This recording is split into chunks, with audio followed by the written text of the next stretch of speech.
तो आज फिर एगो हम फिल्म के ट्रेलर देखली है जेकर नाम बा राज।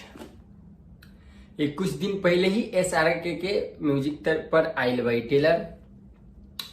तो एकर पहले हम स्टार कास्टिंग के हम बात कर लेतानी।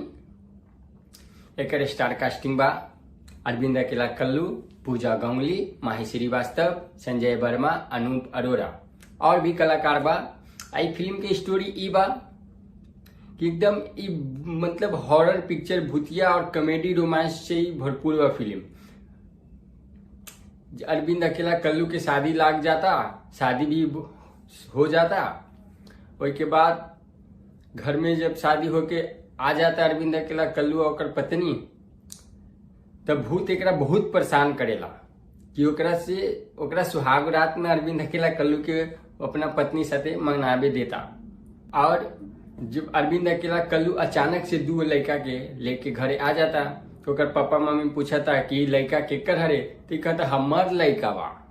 भाई शादी भइल एकरा से लड़कवा कहाँ से आ गई। फिल्म के डायरेक्ट कैले बारे लाल बाबू पंडित, कि बहुत ही अच्छा डायरेक्टर बा, बहुत अच्छा फिल्म दिले बा इंडस्ट्री में। तो ये मतलब भोजपुरी में रउआ सब देखले होखब हॉरर कॉमेडी फिल्म, मगर ये कुछ अलग ही फिल्म बा। हॉरर टाइप कॉमेडी रोमांस से भरपूर ये फिल्म बा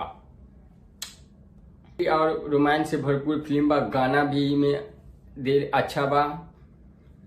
तो यही एकर पूरा मतलब स्टोरी बा कि मतलब सस्पेंस टाइप की मूवी बा। एकदम समझ में ना आई कि भाई लड़का कहाँ से आ गई। ट्रेलर देख के तो यही पता चलता कि लड़कवा कहाँ से आ गई, भूत कौन बा और अरविंद अकेला कल्लू के लाइफ में का चलता, घर परिवार में का चलता, पूरा एकदम पता चल जाए कि का सस्पेंस बा, का स्टोरी बा। एकर मम्मी पूछेला लड़कवा कहाँ से आ गई और ओकर बीबी भी परेशान हो जाला अरविंद अकेला कल्लू की कि भाई लड़का तो हमर है ना, कहाँ से आ गई। और यही जब लड़का के लिए आवेला तो ओकर घर परिवार के आदमी, ओकर बीबी मम्मी पापा बहुत लड़का के परेशान करेला, खाना वाना कुछो न देला।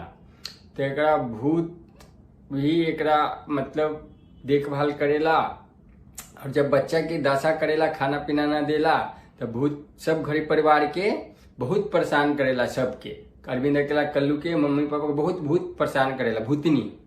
भूत हम कह दिली मगर ये भूतनी है। तो यह भूत के स्टोरी बा और फिल्म के नाम बा राज।